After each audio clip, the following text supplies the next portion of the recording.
Like Will said, I've been here 7 years. I came here back in the day, fall of '03. That's a picture of myself in Sereno dorms. I was over in Regan and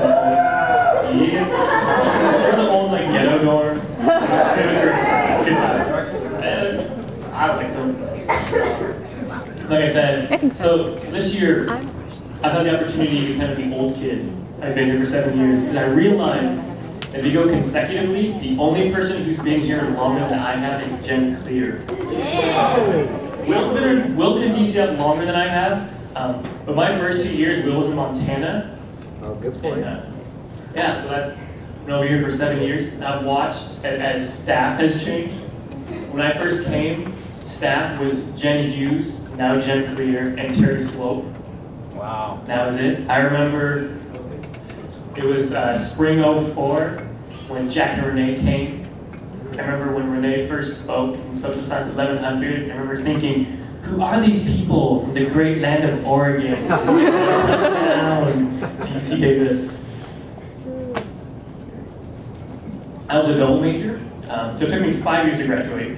And I remember my 5th year, because of kids and other various things, we didn't have an internship program yet. The only people on staff were Will and Jack. And so I remember my 5th year as we prayed that God would send somebody who could do women's discipleship, someone who could reach out to the ladies, even the girls, and then God sent us Michelle. And then Renee was able to quit her job and come on staff. Yeah, huh? And I remember, like I said, my first couple of years, Will was in Montana. But I remember every now and then as a freshman, there'd be this murmuring in DCF. Will's coming, Will's coming, Will's coming. I don't know who Will is. But I remember after a couple of years, or after a while, I picked up a couple things. That one, Will had just recently left DCF. 2, Will's in Montana for some reason. And 3, everybody liked Will. That's true. And so, how many of you can remember the first time you ever met Will? Nice. I know, he's a great guy. I remember the first time I met Will. Will, do you remember?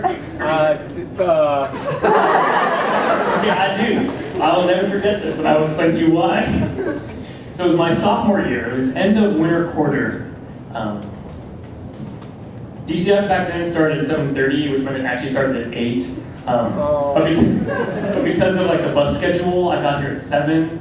I wasn't on sound team yet. So, yeah, I was on that forever. So I got here about 7, and I was just kind of hanging around afterward, or beforehand, kind of hanging around the room. And Will came over, because he's, kind of going around just greeting everyone, as Will does, just saying hi to everyone. And I remember Will came over, and he's like, hey, I'm Will. I'm like, oh, I'm Tim. And Will went for the wide arm handshake. And I remember this, because I stood there, and in my mind, I watched the trajectory of his hand. I watched it. All right, Will's going for the hug. And so I went for the hug. But the moment I did, I realized, oh no, his left arm didn't go up. Abort, abort! Too late! And to make it worse, we ended up doing the awkward Christian guy handshake hug thing, where you like shake hands and hug each other, and take the back. No one really knows what to do with the hand in between, just kind of hover over it. All kinds of awkward. And I'll tell you, that was the fastest hug of my life. Oh, I'm so embarrassed. Oh my gosh. And I'm sitting there, I'm like, all right, did Will notice? Did Will notice? Is this still awkward? No? Okay, no. Will, we're still talking. We're talking. Things are good. Okay, good. Good, I can breathe a little better. So we keep talking. And at some point, Will turned and said, oh, hey, did you bike here? It's like, oh, no, I took the bus. It's like, oh, okay, I was wondering, you got sweat all over your forehead. I was so embarrassed. I was sweating like crazy. And that's how I first met Will Clear.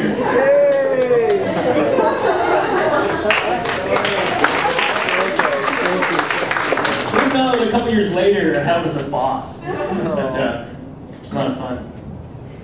So anyway, like I said tonight, after 7 years, I would like to make our public announcement that Emily and I would not be coming back to DCF next year.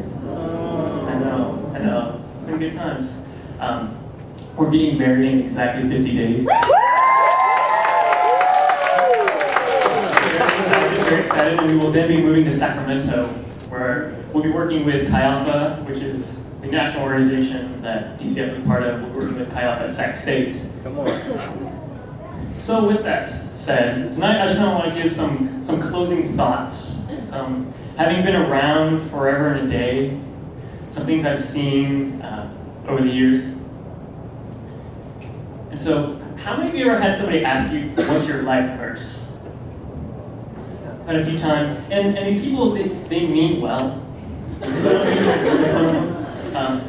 And by life verse, they usually mean like, what's the one sentence that describes your life? Usually it's coming from some sort of profound encounter they had with God. I don't know, part of me for me, it's just a little too precious moment sometimes. And so I usually keep one or two responses ready to quick draw to fire back if somebody asks me this question. The first one I usually do is Job 39:5, which people usually, they kind of, like you mentioned that one, people kind of smile and they kind of nod. They're like, oh yes, I've meditated on that verse a lot. Thinking that's from Job. It's probably something about enduring long suffering, going through trials, seeking God for that. No. Job 39:5 says, who let a wild donkey go free?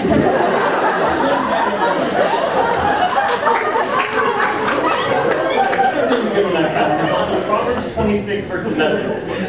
And you would think is some nugget of deep wisdom from Solomon, the wisest guy ever. But it is, as a dog returns to its vomit, so is his father. I feel like this verse really speaks to me. Another great one is Galatians 5:12. I'll let you look that one up on your own time. It's like the theme verse for band corps this year. Oh no. All that said, what is it? Read it out loud. I'll read it out loud. No, don't do that. Oh, I know which one it is. Yeah, look at me your own time. All that said, for tonight, the verse I want to talk to you about, much to my chagrin, has actually functioned much like a life verse for me during my time at David. For me, it's one of the most challenging verses of the Bible. God has brought it to my attention over a dozen times while I've been here. And the verse is Psalm 46:10, which says, be still and know that I am God. I'm exalted among the nations. I'm exalted in the earth. See, for me, it was such a hard verse, such a challenging verse, because I so quickly forget this. I have such a hard time remembering this. And if you look at Scripture, one of God's most common commands throughout all of Scripture is to remember. Repeatedly, He's telling His people, remember me. Remember God. Remember that God is the center of everything. That life, our existence, everything comes from Him. That He is the focus of all of that. And so for me, I find myself constantly having to kind of shift my paradigm. Because I wanted to view the world as I see it. Think about the world as it appears to me, instead of, in fact, looking at God and seeing how does God see this. I know there have been a lot of times when I've gotten really busy and doing a lot of things and running around between various things, and then after a while, everything just starts to seem kind of out of whack. You're like, oh God, I'm just so frustrated with life, all this that's going on. And so many times I've had God turn to me and say, hey, whoa, just be still. And know that I'm God. Remember me. There have been other times when God's spoken this verse to me. Times when I've had spent a lot of time in prayer. But most of my prayers have turned into monologues, more than conversations. And so in the middle of it, like, God, why don't I hear from you? It's like, hey, why don't you stop talking? You talk too much. Just be still. Just know me. Don't worry about having to say everything.